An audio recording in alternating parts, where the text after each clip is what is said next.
that's also a very harsh lesson, I must say. People sometimes ask me that how I sort of feel about my involvement in these questions, and I always tell them that the price is too high. If I could redo my life, I would look another way. I would definitely look another, because the personal price you have to pay is just too big, too large, you know. And again, I would say that's a message to governments and parliaments. You know, we have like a fire brigade in each society, a brandkår we say in Swedish, you know. They have their red engines, you know, they run out to if there's a fire, you know. And you wouldn't allow anyone to sort of spit at them or to take away the hoses, the buckets, the helmets, the clothes and so on, and let them run naked to this. But the mental fire brigade, people are spitting on, they are talking dirty about, they take away everything they have, and they just treat them enormously bad, you know. And they get away with it. And the message to governments and so on is that, hey, you must protect these guys, you know. These whistleblowers are probably the most important persons because they put the light on something which is either correct or incorrect, but you don't know. You have to solve this question, and you cannot just treat them badly. And that's just the starting of it, you know. I mean, it's much worse than that, you know. So the price is just too high. I have experienced that myself. You know, I'm not a scientist. I'm more, how to say, independent researcher. You know, I look in consciousness and I dig into things and see if I can find the red line. Or and for 5 years I have stood up about this. It has been very hard, and I have lost most of my friends, family, and all this. But for me, I say it's worth it, because have you seen the movie Matrix? The Matrix? Yeah, no, I haven't. No, but you know, when you walk through that door, and you come on the other side, the door disappears. I see. There's no way back, and there's no way back for you. We cannot, because it's something about listen to our heart, listen to our conscience, and then do what is right. And you know, it's not about big cars, big houses, a lot of money. It's about doing as Linus Pauling, the Nobel Prize winner, he said, take responsibility for your own health and make choices about how you can serve for a better world. And I must say that no matter what people call me today, I don't give a damn, because I know. But I do. It hurts like hell, I must say, and I'm constantly very badly treated, you know. And that takes an enormous toll, I must say.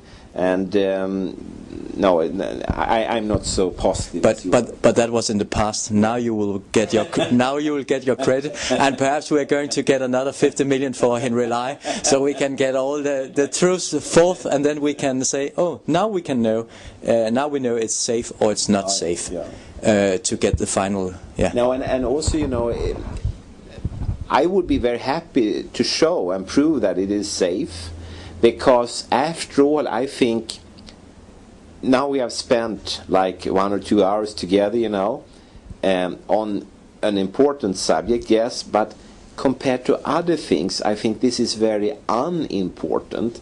I mean, there are other questions in the world, like poverty, general health, food and water quality and so on, that are much more important. And it's better to use the mental fire brigade on the big fires rather than such a small fire around a toy, you know. So I would be very happy if we could quickly prove this is safe, because I want to run away and do some form of work, you know, at other places which are much more important as I see it, you know.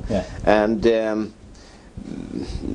so it's and also, you know, like the industry, as you say, and politicians, authorities in Sweden, they say it is safe, but then it must be very safe to give us 50 or 100 million and say, look at it, because the principles of science says that every road leads to Rome, you know. if this is safe, every scientist will come together to the final answer. It is safe.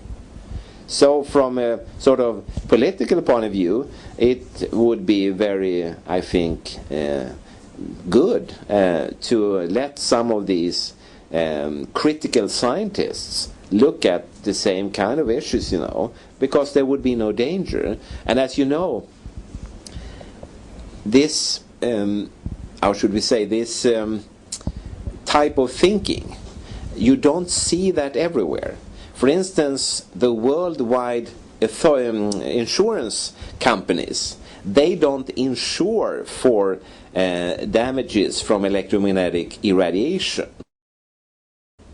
The matter of research, I mean, if governments around the world, if they are so very sure, and I'm happy to hear that in that case, that this is safe, then it must be very safe to give their own governmental scientists. I mean, I'm employed by the Swedish government.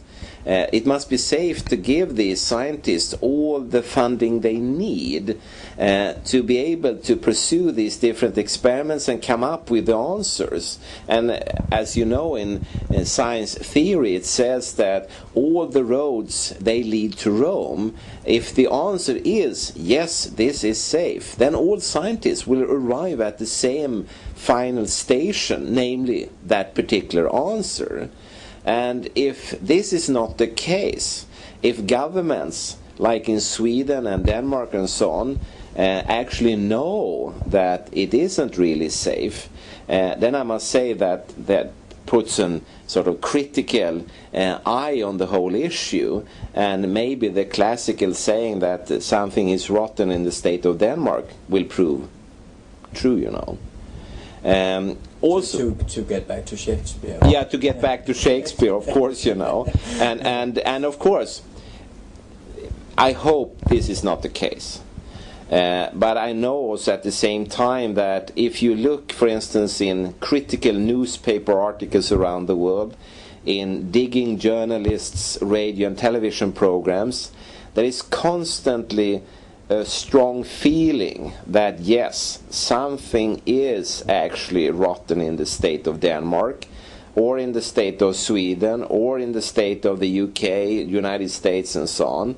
And that's not good, because in the long run, that could jeopardize the future of mankind, actually, And I do hope that we have learned from, like, the tobacco scandal and asbestos scandal, and that we are not running that show again, because that's not a good or funny show at all, And at the same time, I do see sort of this smoke coming out here and there, and pointing to that maybe there are personal, political, economical, and so on arguments behind this. Someone will gain profit, some will gain power, and so on. And if some people lose their health, who cares?